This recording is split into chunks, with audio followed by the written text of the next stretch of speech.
rapornya teman-teman. Ya, sebenarnya ada sih secara online kita bisa download rapor, tapi dia hanya boleh di-download oleh admin, oleh operator gitu ya. Nah, ini rapor format rapor teman-teman ya. Ini rapor pendidikan dasar dan menengah saya ambil ya, tapi sebenarnya sama aja sih tampilannya ya. Kita mau lihat di rapor ini, mari lihat teman-teman. Ada identitas rapor ya, identitasnya itu rapor proyek penguatan proyek Pancasila, nama sekolah ya, di sini SMA Bintang Kejora gitu ya. Alamatnya di jalan ini, nama peserta didik. Jadi rapor ini personal. Jadi satu orang murid akan mendapatkan satu rapor untuk satu tema seperti itu ya. Nah, lihat teman-teman. NISN-nya ini ya kelas 10, fasenya ini, tahun pelajarannya ini. Nah, ini teman-teman lihat, mengenal merawat keberagaman agama dan keyakinan di Indonesia. Ini adalah data identitas ya. Kalau kita lihat ke berikutnya teman-teman, secara keseluruhan ya. eh, ini mari lihat tema ini mengenal dan merawat keberagaman agama dan keyakinan di Indonesia. Kriterianya ini mulai berkembang, sudah berkembang, berkembang sesuai harapan, sangat berkembang. Nah, ini teman-teman mari lihat komponen-komponen yang harus ada di rapor. Berkebinekaan global. Ini adalah dimensi yang kita sasar, ya. Kemudian lihat ke bawahnya, mengeksplorasi dan membandingkan pengetahuan budaya. Ini juga ini elemen teman-teman.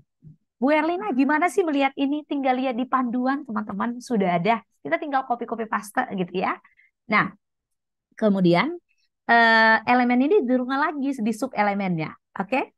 Nah, sub elemen ini teman-teman ada beberapa di sini. Mari kita lihat ya. Nah, kemudian ini dia pencapaian murid kita ini tadi. Siapa tadi namanya? Si Didi ya. Nah, kelihatan di sini si Didi teman-teman untuk mengeksplorasi dan membandingkan pengetahuan budaya, dia berkembang sesuai harapan. Sedangkan di sub elemennya teman-teman, mari lihat, eh, mengeksplorasi dan membandingkan pengetahuan budaya ini kan diturunkan lagi nih, salah satu sub elemennya ini. Menumbuhkan rasa menghormati terhadap keanekaragaman budaya. Dia juga menunjukkan nilai yang berkembang sesuai harapan. Ya, nah mari lihat di sini teman-teman. Ketika ini untuk dimensi yang kedua bernalar kritis, elemennya juga diturunkan, sub elemennya juga diturunkan. Seperti itu ya.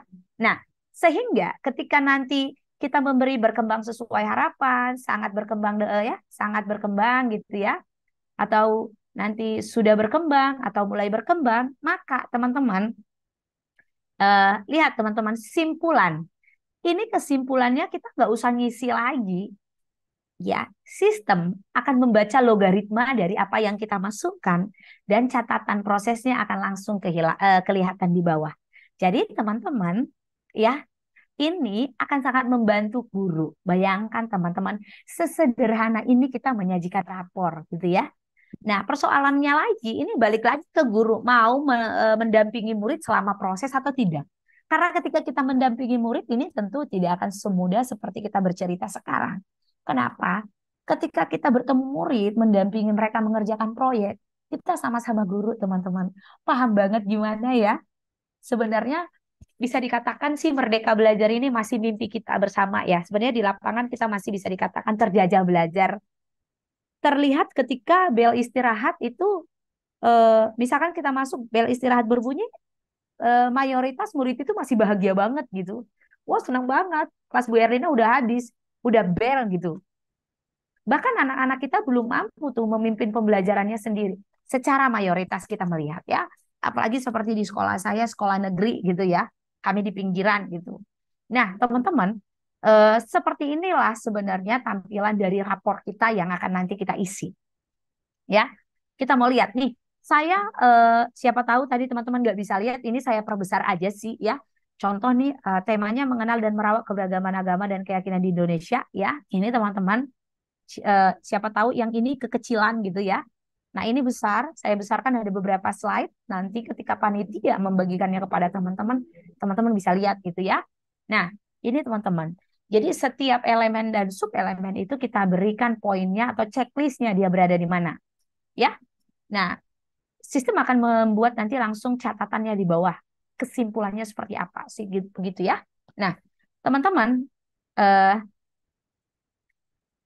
ini juga ya masih kelanjutannya. Ini contohnya untuk yang kedua ini adalah bagaimana membuat board game ya.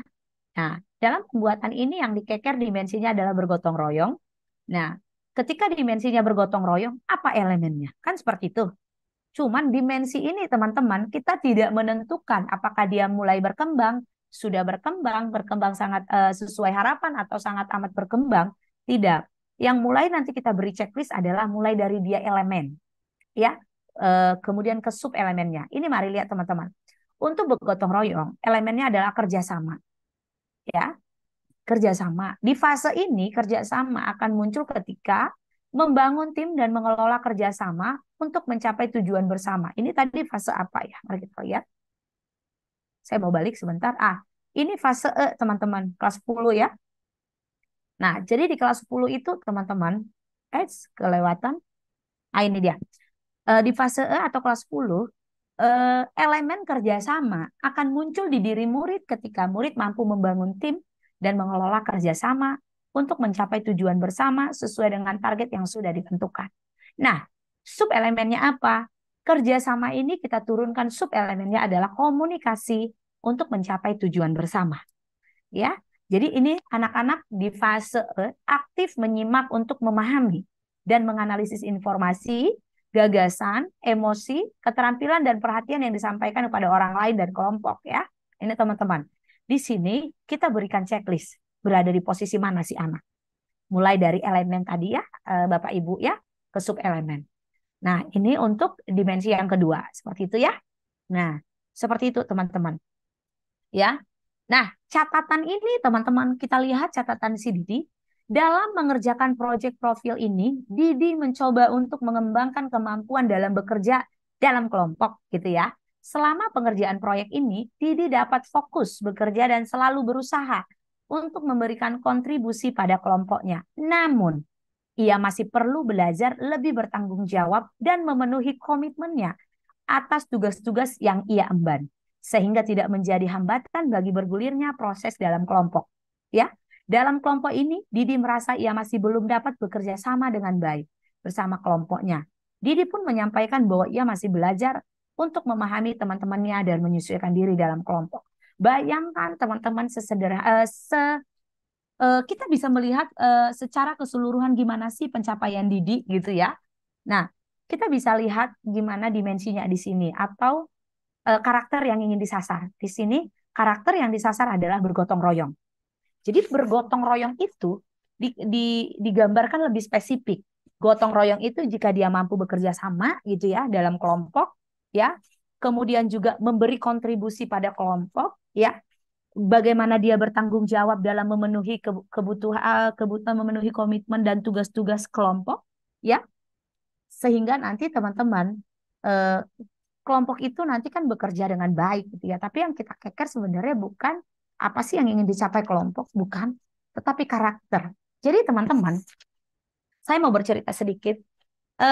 Ketika sebuah proyek dilakukan oleh misalkan dua kelompok yang berbeda, kelompok yang satu hasil proyeknya bagus banget. Kelompok yang pertama hasil proyeknya tidak bagus atau jelek gitu. Apakah memang akan menjadi indikasi bahwa kelompok yang pertama lah yang akan mendapatkan atau yang berhasil untuk mendapatkan nilai yang paling bagus untuk P5? Tidak, teman-teman. Bisa jadi kelompok pertama ini itu dalam pengerjaannya itu nggak ada kerjasama. Hanya satu orang yang mengerjakan itu boleh atau bahkan dibeli gitu ya, boleh juga. Nah, sedangkan kelompok yang kedua mereka memang kebentuk banget kerjasama dalam prosesnya. Tetapi kan anak-anak ini kan punya keterbatasan. Jadi hasil mereka itu nggak wah. Tetapi lihat teman-teman, penentuan nilai P5-nya, apakah dia mulai berkembang, sudah berkembang, sedang atau berkembang sesuai harapan atau sangat berkembang, apakah sesuai final dari proyeknya? Bukan. Tapi selama prosesnya, apakah karakternya kecipta gitu. Kita melihatnya fokusnya pada karakter yang kita buat jadi tujuan pembelajaran P5-nya kita. Seperti itu ya.